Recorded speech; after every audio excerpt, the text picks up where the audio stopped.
The US government just announced that they are sanctioning 6 of Hamas's political leaders, saying that there's no distinction between Hamas's political leadership and the military wing.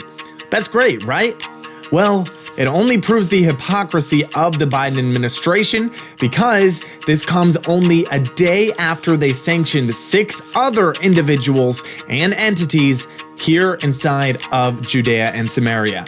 Stay tuned. I'm Justin, and this is the Israel Guys. Welcome to the Israel Guys, where we believe that in a world of Jew hatred and anti-Israel propaganda, you should have a direct connection to the land and people of Israel. Guys, we have a lot to get into today.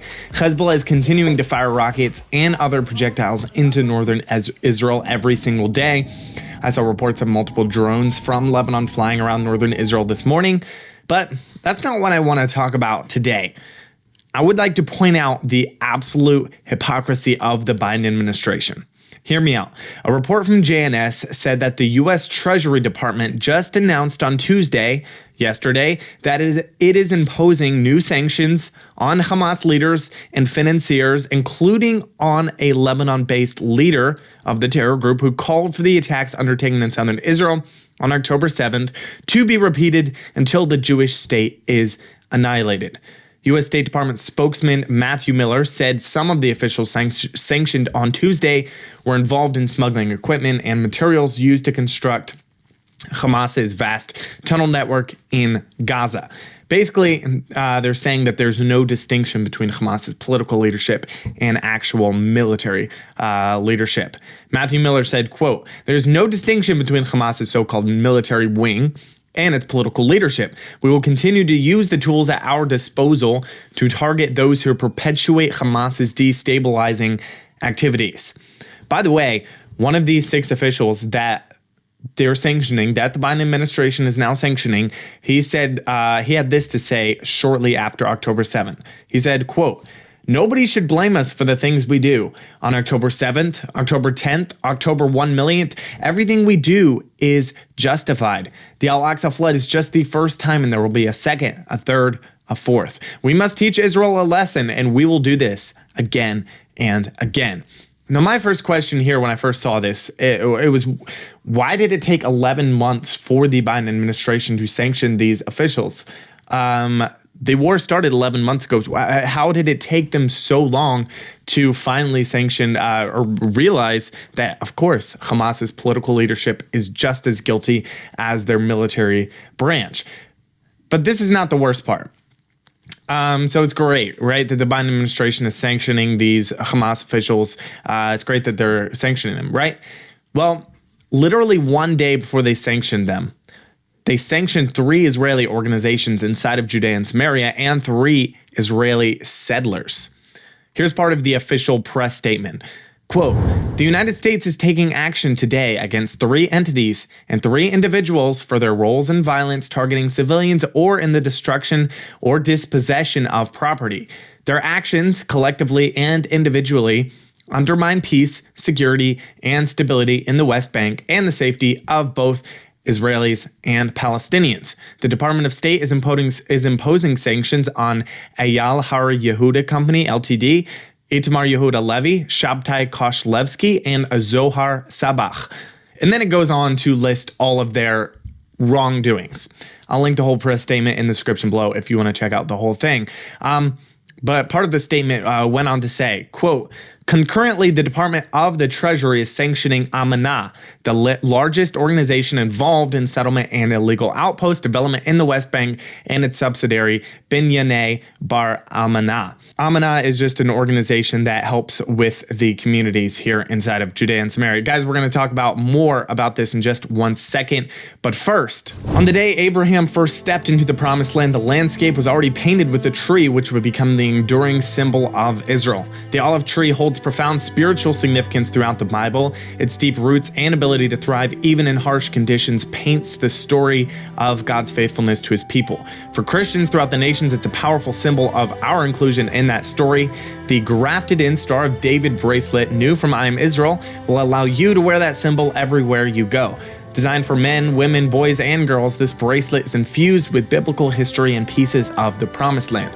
The olive wood beads, vibrant in color and smoothly polished, are created from the yearly prunings of the ancient groves of Nazareth. Centered inside the stainless steel Star of David icon is soil from the city of the great king, Jerusalem. The grafted-in Star of David bracelet allows you and your entire family to express your faith and your deep connection to Israel. To shop for yourself and your loved ones, simply click the link in the description below or visit the jewelry section at IamIsraelFilm.com. So one of the guys mentioned on this sanctioned list from the Biden administration is a farmer named Zohar Sabach. And here's what the statement said about him. Quote, Zohar Sabach is being designated pursuant to section whatever, a bunch of numbers, letters, for being responsible for or complicit in or for having directly or indirectly engaged or attempted to engage in planning, ordering, otherwise directing, or participating in property destruction affecting the West Bank and pursuant to section, again, a bunch of letters, numbers, for being responsible for or complicit in or to have directly or indirectly engaged or attempted to engage in planning, ordering, otherwise directing, or participating in an act of violence or threat of violence targeting civilians. Affecting the West Bank, Sabach has engaged in threats and acts of violence against Palestinians, including in their homes, and has also engaged in a pattern of destructiveness targeting the livestock, grazing lands, and homes of local Palestinians to disrupt their means of support. They write it in a way that's very vague and you could never catch, like, what did this guy actually do? But the important part is where they say grazing lands. We had a volunteer group here for the past 3 weeks who are planting trees, doing different touring and stuff here in Judea and Samaria. We visited this guy's farm. He has a couple hundred goats, some dogs, a camel, a horse. It's a pretty small farm off the grid. Here in Judea and Samaria. He had 2 children there. His daughter just turned 3 that day, a younger son too. After this, we obviously won't be able to visit his farm or help him because he was sanctioned, and even if we don't agree with what the Biden administration does, we still have to follow those laws. But why was he sanctioned? Is it because he's a violent settler who terrorizes Palestinian civilians? Well, that's what the Biden administration wants you to think. But the real reason, I believe, is because he is holding Jewish land and he is standing in the way of a 2-state solution, which the Biden administration really, really wants, even though it is not practical at all. And we've made multiple videos on this channel how it will absolutely not work at all. I don't know, for me, it's just mind-boggling to go on literally state.gov website. You go on the website, and you see a list of farmers, of Jewish farmers who are in their homeland. They're being sanctioned. And then the next day you go on to the same website and you find a list of Hamas leaders who committed some of the most horrendous acts of terror known to man. And some good news, guys. Jerusalem's district court is ordering the Palestinian Authority to pay reparations to the families who were devastated in the Sbarro suicide bombing in 2001. It was in a pizza shop. 16 people were killed, including 7 children and pregnant women. Another 130 were injured in what became one of the Second Intifada's most notorious attacks. According to Jewish Breaking News, each victim's family will receive $2.7 million in baseline compensation. On top of that, the judge ordered the Palestinian Authority to pay an additional $5.4 million per victim to cover traditional damages, including emotional trauma, lost years of life, and the wages the victims would have earned had they lived. The ruling also requires the PA to cover legal fees and court costs. So that's good.